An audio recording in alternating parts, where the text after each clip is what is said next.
Hurmatli kuzatuvchilar, hozir sizlar obyektdagi ish jarayonini ko'rib turibsizlar. Bu yerda yong'inni suv orqali avtomatik o'chirish tizimi o'rnatilyapti. Ayni paytda quvurlarni payvandlash ishlari ketyapti. Bu oddiy quvur emas, yuqori bosimga chidamli po'lat quvurlardir. Chunki bu tizim ishlaganda suv kuchli bosim bilan chiqadi.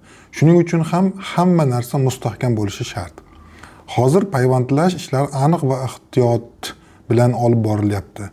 Hammasi o'z joyida, nazorat ostida ketyapti.